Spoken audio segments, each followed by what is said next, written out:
Good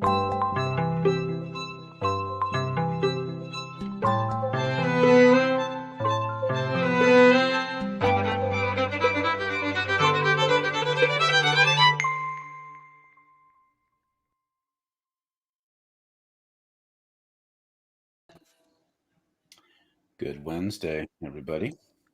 Good morning, everybody. Oh, we're up to episode 190. We're away from the big 200. I was going to say, I was just realizing that next week we hit that big 200 mark. And Dan and I have been talking secret plans about how to make the day special. But yeah. You could. So far, we've failed at all of our special number days. That's true, but this is going to be different. This is going to be different somehow. Yeah. Good morning, Kathleen and CK, and everyone else who's watching. There's always people lurking, never speaking. Which is great. Lying wait in the shadows. Today we're continuing our series on Jesus hates capitalism, and which we acknowledge is like, well, who are we to speak for Jesus? It's kind of an educated guess, right? But there's reason to believe that Jesus hates capitalism. But before we dive in, I guess we should introduce ourselves as usual. I'm Mark Vianstunik. I direct the Center for Prophetic Imagination. I'm Daniel Walpert. I direct Micah, the Minnesota Institute of Contemplation and Healing. Mm-hmm. And so where we thought we'd pick up the conversation for Monday is around this very loaded word, which is work. Mm-hmm. Because on Monday, as we were talking about this, that was coming up. Different people were saying different things, and I was like, well, is it okay to work? What is that? Don't you have to sort of work? What does this mean? And this is a word that we have become highly confused about. Which, as I was saying before the show, this is a great. This is a great way to see our formation in action, right? We've talked a lot about formation and how we're kind of programmed into these particular worldviews. And this is one great way that you can see it in kind of real time,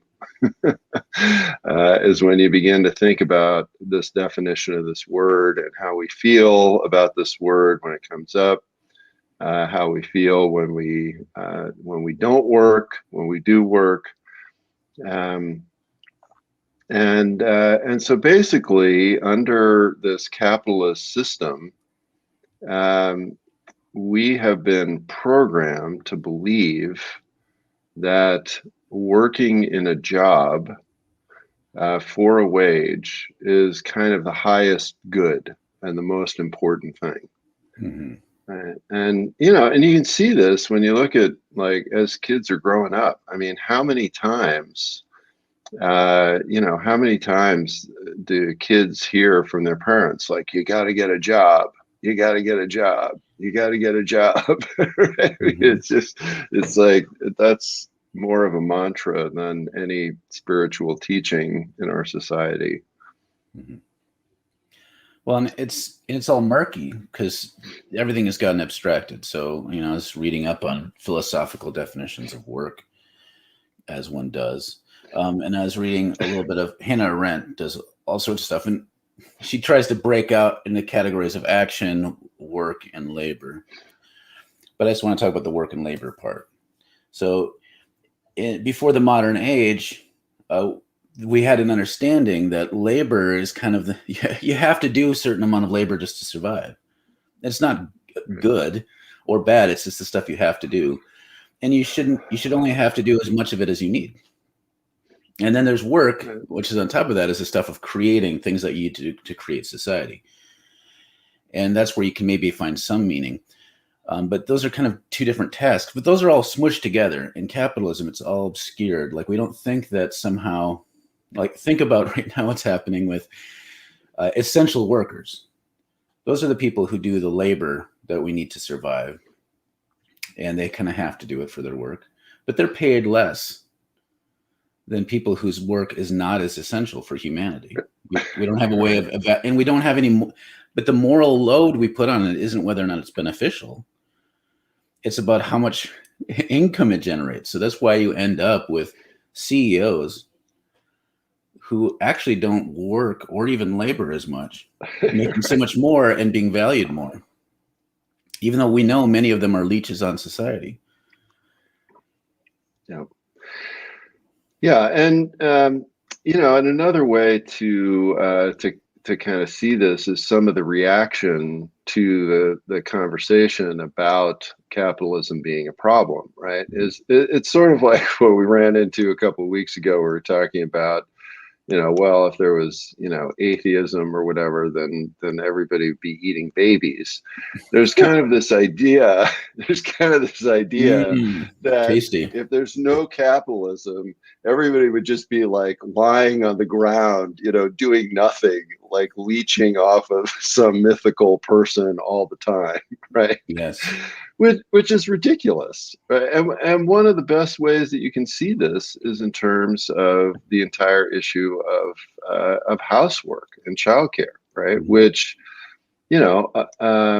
for hundreds of years within this system, was not given a monetary value, and so in many ways it was not even called work. No. Right. And so, it was largely women that were staying home. And when you say, well, do you work? People would say, well, no, I'm a housewife. Now, anybody that's raised kids and tried to keep a house clean knows that, like, that's some of the hardest work there is. There's a reason we put off cleaning our houses. Right. Some people, there are weird people who really enjoy it. I don't want to make a value judgment, but like most people don't. They avoid it because we know it's labor. It's not fun. Yeah. Yeah. And so, the truth is that people like to do things. People like to, and people mostly like to create, right? People enjoy creating. So people like to create, they like to engage with their environment. And the notion that if we didn't have capitalism, nobody would do anything, it's just laughable. But people go to that. I mean, you see it all the time, right? Like, oh, if we had socialism, nobody would do anything. It's just so funny. It's because it just shows how much programming has been plopped into our heads. Yeah. I mean, it doesn't make, there's all sorts of, there's still, part of the problem is the area of work and labor has been entirely moralized. And we don't even talk about it like that. So like my father-in-law, who passed away a few years ago, was a stay-at-home father. And so, as bad as it is for women to be looked down upon for being stay-at-home parents, my father-in-law got a lot of shit and was seen as a bad person because of that. And to this point where now, like before we were talking about how I was mentioning that during the kind of the era of the Russian Revolution, when worker unions were much more powerful, you had people like Peter Kropotkin saying that the goal was for workers should only have to work 20 hours a week, 6 months out of the year. And how that seems absurd. Like we would like, what? That's lazy. We have moral. And Dan was bringing up how at the advent of the computer age, everyone was talking about how we'd have to work less. And now we have that with robots. The question, we don't even say that now. Like now we know that automation is going to take over more and more work. No one expects anymore that we would somehow be able to work less. Now we have this realization, look, if all these low-level workers are replaced with robots, then how do we keep them from dying on the streets? Because if they can't work, they don't deserve the right to live. Right. That's where we're at as a society. And that is novel. That is not a common, that throughout most of history, it was not the assumption that somehow if you didn't have work that you deserve to die. That wasn't, like, even in feudal times, like that wasn't, this is because we've so tied in our human deservedness to exist with moral ideas, with work, that we're just fucked up by it. All right, we got a lot of comments. Gus is saying you should attach a Facebook fundraiser to the episode posts for the 200th episode. I mean, this is largely an automated system, but maybe I can look into to do that. Yeah, yeah. Our attempts to raise money have also failed dramatically. We've gotten a few nice donations, which we appreciate, donations. but we're nowhere near what we originally set our goal. We were laughing about like 12 million. Yeah, no. We're nowhere close to that. By the time the Earth is consumed by the sun, we may have reached 12 million. Female perspective. You should always consider having Catherine make puppet versions of you two and use the puppets in your place for special. I'm down for that. Yeah. Count me in. I'm just partly because I want to know what a puppet version of me looks like. I'm not sure I do, but I'd be willing to try it. CK had a question up before there. Oh yeah. But also I realized that we kind of have a Bert and Ernie thing going a little bit. Like this is rounder, yours is a little longer. That's true. That's true. CK writes, are there any other religions that hate capitalism? Well, most of them, I would say, have some fundamental issues within their framework with capitalism, except for the ones that have developed in the modern era. Like, so Mormonism, I would say, is not anti-capitalist, for example, because that's a new world creation. Yeah, I mean, I think that the spiritual life in general is against any exploitative economic system because that fundamentally dehumanizes people. And the purpose of the spiritual life is to humanize all of us.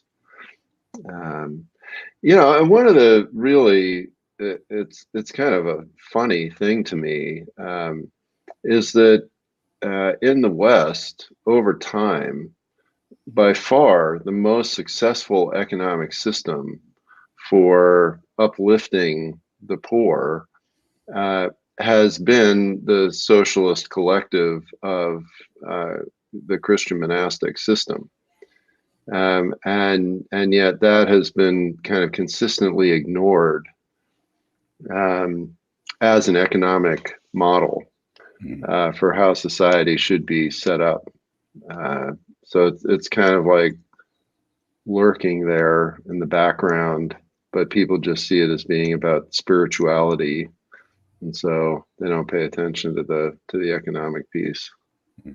I thought of an even more. Probably the most pro-capitalist religion would be Scientology. I'm thinking for sure. Catherine writes, it's wild to me how much staying alive labor is devalued in our society or even made into something individuals have to pay to do for our own households. Example one. Yeah. I mean, every single, because capitalism is not about producing good for society, it's about capital, which hence the name. The labor is not the point. I mean, and this is the funny paradox, right? So we brainwash people into thinking that labor is the point, right? You're a good moral person. You have to work. That's a sign of your morality. If you overwork, you're virtuous. And if you overwork, you're even better, right? Yeah. But at the same time, for the owner class, the work is not the point. The point is making money. And the only way to do that is to get the people on the bottom to work for less. And yeah, so the actual work is always devalued in these systems. And the only exception is like somehow if you're rich enough, then leisure becomes virtuous. Like I was reading these, I always get curious reading these "Where Are They Now" kind of articles about actors that haven't been acting for a while. And almost always, if they haven't acted for a while, they'll say they've decided to focus on their family and their children. And in that context, it's kind of virtuous. It kind of reminds me of the ideal of the Roman emperor if he were to retire before dying. The ideal was to go live in a cottage and grow cabbages. It was kind of this reoccurring motif. And so leisure then in that case, if you've worked hard enough to become fabulously rich is okay. But enjoying leisure if you're a regular worker is because you're lazy and trying to take advantage. Well, and that's the concept of retirement, right? That this is it's almost this, Christian heaven model. Like if you work hard enough and you manage to live and you make it to retirement with enough, then you can relax, right? Just when, illnesses and all kinds of other stuff are creeping into your life. Yeah. You have to earn the right to leisure, which and recreation, rather than assuming that recreation and leisure are the default, and that work is something you do to make it help so that you can do that. Like you do the work so that you can enjoy family and friends and community and creation and joy. But instead, those are like held off. Like you can only if you earn it. It's a horrible way to think about things, and that's why ableism is rampant, and why every person I've known who I've lived with who's been on disability has been scrutinized and judged. It's a totally perverse and warped system, this capitalist thing. Kathleen writes, I have been hearing that college students today report that they are only there because they hope it'll get them a better job. I find it sad that we can't learn just for the joy of learning. Yeah, absolutely. Absolutely. And, and not just college students, but the entire college system. I mean, the whole notion of learning as being helpful for society, which is the basis of liberalism, is almost totally wiped out, right? It's now purely technocratic.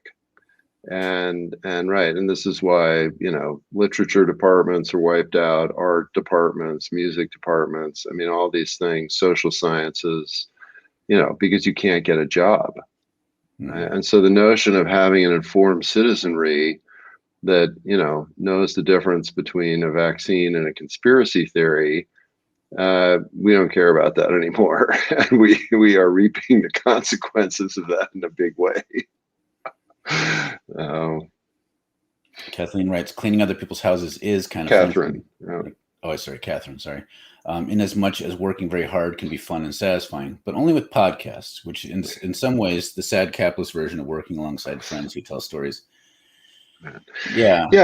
And this is one of the things, Catherine, that we were also talking about beforehand. And again, we can see how this wiring is baked into ourselves, is how many people, like, aside from even all the moralizing stuff that we've talked about, which is what drives a lot of the formation, if you talk to people about relaxing and hanging out, like people get nervous.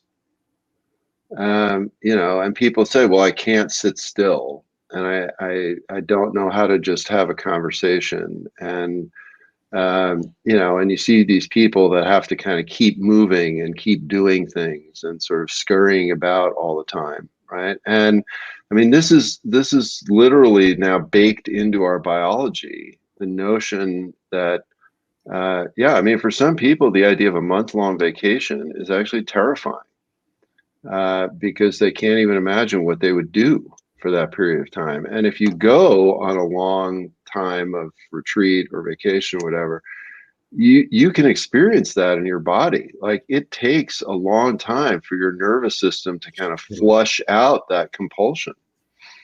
Yeah. When I've taken like long retreats by myself, the first time I did, I felt like I had failed. And then I read up on it. Like the first day or two, you're supposed to let yourself feel irritated and sleep you take naps at weird times and you feel like you're detoxing right. Before you can even get to the point where you can handle being alone in silence without having to do anything.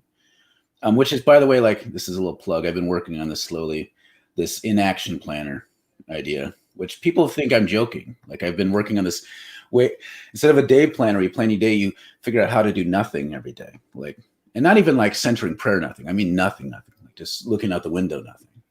And people think it's a joke. And I'm like, no, we really need to learn how to do nothing before we can learn how to do a meaningful something. Yeah.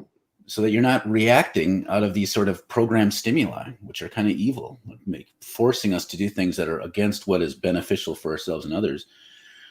And it's no wonder that we don't know how to take care of ourselves, or to stop if we see a beautiful flower and look at it for a while, be like, no, I I got to go check the mail. Like, we are harassed by capitalism in this system. Getting to these comments, CK writes, work is synonymous with life, like education. If you don't get an education, you can't get a good job. And if you can work and you won't be able to, if you can't work, you won't be able to survive. This has indoctrinated us from kindergarten till death. Yeah. I mean, it's so it's like, hi, my name is Mark. Hi, I'm Dan. Well, what do you do? What do you do? Is the first question. And I've seen people try to change it up, like say, well, what I do is I say, what gives your life meaning? If you do these alternative things, you look like some sort of crackpot. Right. Because really, somehow we can't even conceive of a normal way of talking about what gives your life passion besides saying, well, then it's always been hard for me because I've intentionally tried to choose meaningful work that isn't really isn't so super productive in the capitalist system, and also not very quantifiable in money making. And so when people ask what I do, I always get confused, look on my face, because I don't even know where to begin to explain it. Because in our society, spiritual work is weird and it's not productive, and it doesn't help with capitalist systems. Well, and I talk about all the time about how, it took me 25 years to come up with an answer to that question that I liked. And when I tell that to people, they look at me like I must be joking, or that, I'm no, you just come off just an idiot. I'm a student of the spiritual life. Well, that sounds like right. So finally, I found what it is, and people just look at me like, yeah, I don't know what that means, but no, I'll tell people I'm a spiritual provocateur, and they're like, "What the fuck?" Shut up. Shut up, you pretentious. Karen writes, UBI. Yeah, yeah, and I saw a thread on this the other day on Facebook. I think it had 128 comments. Is that was that Oren's post? Yeah, that was Oren's, and it's just amazing. This is again a great example where you can see our programming kick in. I mean, you mentioned this universal basic income idea, and people lose their minds. I mean, it's just, and again, it's like the eating babies thing, right? People just immediately go, "Oh my God, everybody will just be lying there in a coma, and nothing will happen, and the government will just having to be rain down money on them, and it'll be a complete disaster." And it really, I mean, we have to critique and examine these images that come to mind when we're triggered by these concepts, and go like, wait a minute, is this some sort of universal truth that's baked in, or is this some giant sack of crap that I've been handed and indoctrinated into? Universal basic income is the way all human societies have worked until very recently, right? I mean, you had groups of people, they gathered plants, they killed an animal, and they shared them, right? I mean, that's the way that it worked. And this is not some impossible dream that's never before existed on the planet. No, you can see this in real time, and this is one of my favorite little case studies. Is there was this anarchist writer who started some of the first anarchist magazines in the United States, but he grew up as a colony Mennonite in the Ukraine named Abraham Isaac. And the reason he became an anarchist is because he noticed, like, within his lifetime, the Mennonite communities in the Ukraine went from being just self-sufficient and collectivist to, you started having some of the people using their surplus grain, instead of sharing it, they would sell it on the markets to get profit. And so all of a sudden you started having a wealth gap. And in his lifetime, you end up having homeless Mennonites because of this introduction of capitalist systems. And so that drove him out of his colony to look for how to live out his ideals. And he ended up becoming one of the founding anarchist pioneers in the United States, publishing articles about polyamory and stuff in 1893. So it's just bizarre, like, you think about that chasm. And we've kind of gotten to this point where the entire logic of why we work has been flipped. So now, if we have universal basic income, people get upset because we have a morality based on resentment. Like, why should people get stuff if I'm doing all this work and I hate it? Right. Let's just interrogate that. Like, one, it shows that you hate your work. It shows that you want people to suffer because like you suffer. And there's nowhere in there is the morality based in some sort of what is best for me in society. No. See how morality gets flipped and subverted by this way of thinking. All right, we've got a ginormous number of comments, so we need to start rolling. Okay, James writes, I think so. Judaism has a long socialist tradition, even if not the majority position today. Right. Yeah, this is about other religions hating capitalism. Yeah. Seymour writes, the talking point that everyone should be useless without capitalism would be useless without capitalism does not come from the people. It's such an obviously top-down idea, clearly to advantage those of that capitalize off of work, for sure. Yeah. What propaganda exists from the top. Yeah. The idea being at the core that everyone should be useless to me. Everyone would be useless to me. Yeah. So I can't benefit from you in your labor and I can't exploit you, so it's bad. James writes, most Native American traditional religions are not compatible with Christianity or with capitalism. My reading skills are off right now. So are not compatible with capitalism. Buddhism too, for sure. Yeah. This is why we see this huge growth industry of turning spiritual traditions into capitalist mechanisms. Why wellness as a category needs to be interrogated. Because we should care for ourselves, but when religion gets flipped into wellness, then it becomes a tool for productivity. It's messed up. Neil writes, I feel like a challenge has been extended to any and all puppet makers in the listening audience. Yep, make puppets of us. A challenge has been issued. James writes, some of my Mormon friends see a cooperative economic model as the ideal, in part from many different Mormon enterprises and their emphasis on community preparedness, all things that don't mesh well with capitalism. Yeah, and I know some Mormon Marxists and Mormon anarchists, but I think we could have a conversation over whether or not Mormonism at its core is more pro or friendly towards capitalism or not, I guess, but I don't want to overstate it. Seymour writes, continued, the really tragic part is that workers who spew that rhetoric, even the fairly well-to-do ones, think that it's their own idea, when it's really just a way they've been socialized to respond. It's really heartbreaking that people can't differentiate the voice of socialization and their own individual thought. Oh my God, we can so much. Yeah, and also,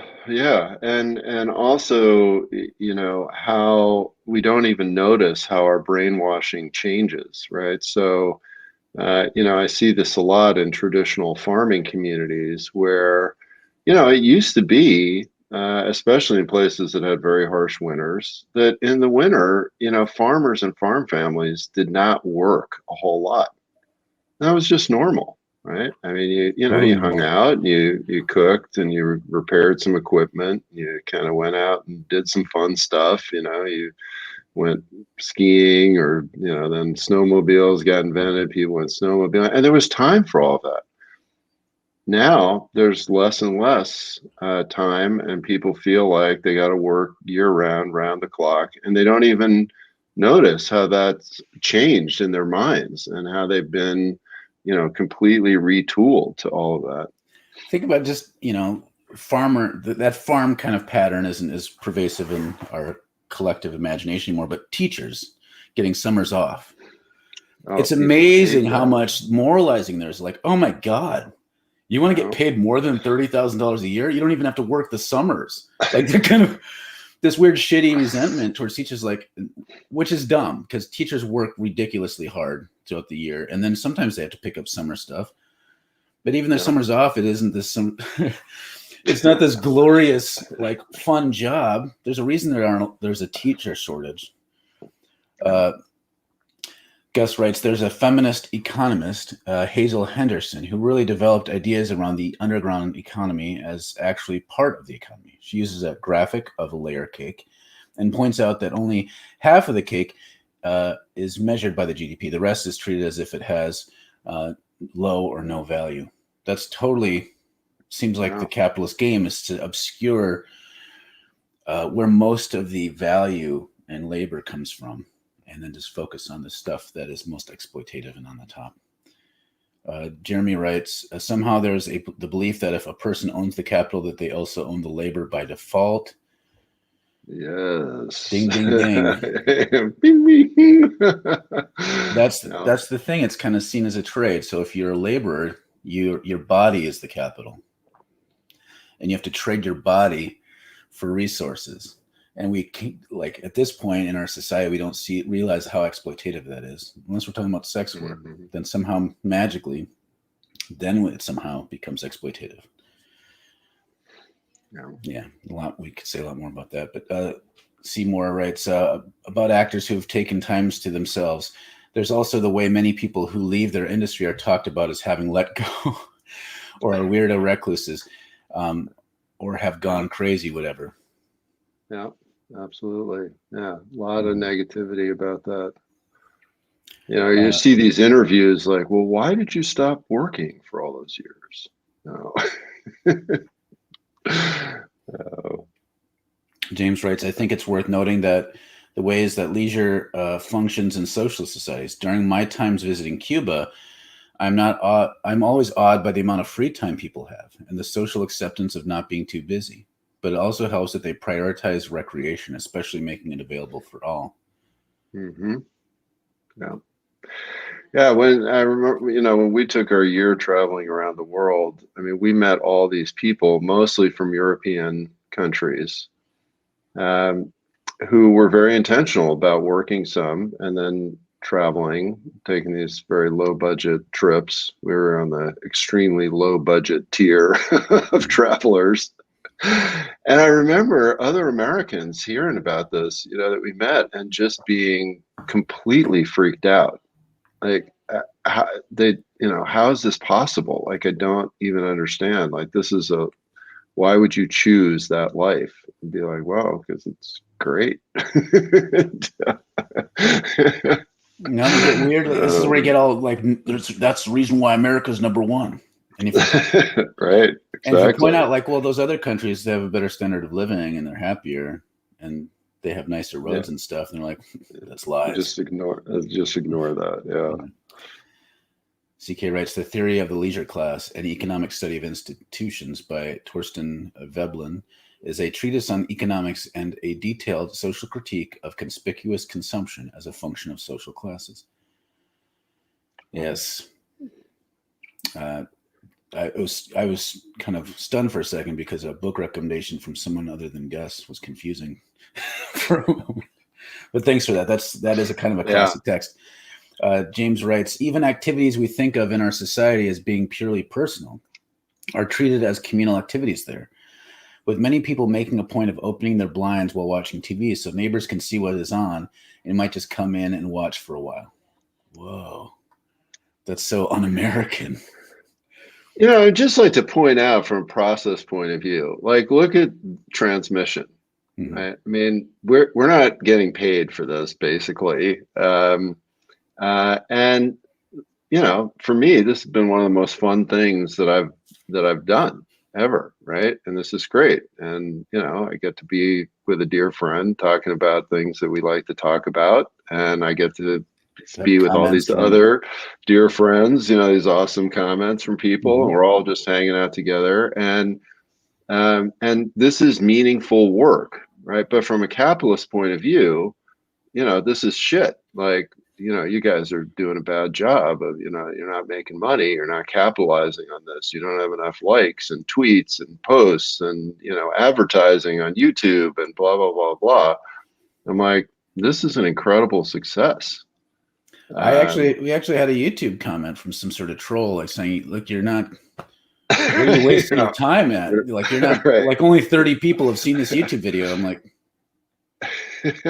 what the hell? Like, the only reason you do it is somehow to generate income. It's part of why this hustle economy that we have, which is because we're in capitalism, is the middle class is being depleted out. right? And so then all of a sudden we have to make this idea of the hustle a virtue, which is like a hyper version of overworking. So now it's like, you only work 3 jobs? I work 6. Like that kind of, like, that sucks. That just sucks. Like, but we feel like we have to make it sound virtuous because that's how society has this weird Protestant work ethic on acid. But on a bad acid trip, not a good one. Kathleen writes, I've been a pastor for 30 years. My brother works for Ford. He claims that I've never worked a day in my life. Oh my God, you get paid to drink coffee with people like that. I've heard that about pastors my whole life. Yeah, it's ridiculous. All right, we're past time. We got to Zoom.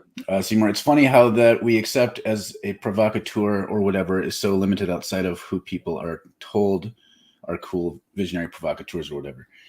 Yeah. Kathleen writes, Neil writes, Kathleen, not even on Sundays? Yeah. Ellen writes, hi, Mark and Dan. For doing nothing, I like to pretend I am a 7-year-old approaching the situation. That's great. Capitalism has co-opted the idea because adults who approach things as a 7-year-old are better problem solvers. But if you are struggling, try being a 7-year-old yourself. Catherine writes, I do think that there can be great pleasure and value in working alongside friends while telling stories. Totally. And and basically that's all my outdoor work has been like that. And it's the thing that makes it enjoyable. And don't think that is just about workaholism. A lot of heavy exploited work under capitalism, cooking, cleaning, sewing, growing food, childcare, hunting, building homes, is work that past people often did together. Yes, at the center of communal life. It was shared. We all understood that this was for the benefit of all. Well, and it was okay to stop your work to tell a story, which now Amazon tracks and says you're wasting your time. That's right. Capitalism tends to make those things lonely, exploitative, and or awful. Yeah, that's right. Good points. Tyler writes, I think many people are afraid of leisure and sitting alone with nothing to do because it causes them to reflect on their lives and possibly become more aware of how messed up our system is. Yes, they probably also feel guilty too with more leisure time because of societal standards. Idle hands are the devil's tools. Yeah. What a phrase. Ellen writes, Mennonite intentional communities, shared purse situations run into the issue of who gets to go on vacation. But I don't need to tell you that. Way to trigger my trauma response, Ellen. Yes. Internal Mennonite trauma speak. All right. I could go off on that one. Seymour writes, like how we accept constant advertising and are even into it in specific ways. But if someone we know shares their work with us on social media, they're seen as shamefully self-promotional. Ellen writes, in the winter is fiddling time. Right. Yeah. Just a few more comments. We're way past, but we're going to get to them all now. These kind of faux pas reveal how societal rules are really only reinforce power structures, kind of like no politics, no religion rules of engagement in social settings. Like, how convenient. Back to that actor-entertainer thing that is relevant in so many ways. These human beings give us everything they have, and then we resent and shit on them when they take time to themselves. Yeah. You know, I was reading about an actress, I can't remember which one, who it was, but she was saying why she left acting. And she said, when you're working on a film, it could be 5 months and you're work 20 hours in a day. And when people hear that, they complain about like, well, they think they're special. It's just, so much moralizing. Ellen writes, Seymour, there's a whole podcast series about Richard Simmons' disappearing. He was just in his house, guys. Then they thought he must be held captive. Nope, he just wanted to be left alone. Not work those. Oh, yeah. Fuck capitalism. That should be our final word. I'm going to go back to that one in a second. Gus writes, my dad recently moved into assisted living. Really needs the assistance at this point, and he has tons of guilt about not being productive. And the final word, fuck capitalism.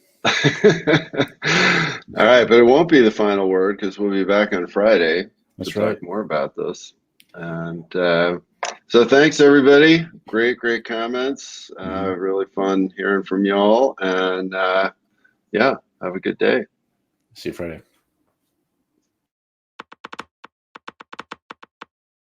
you.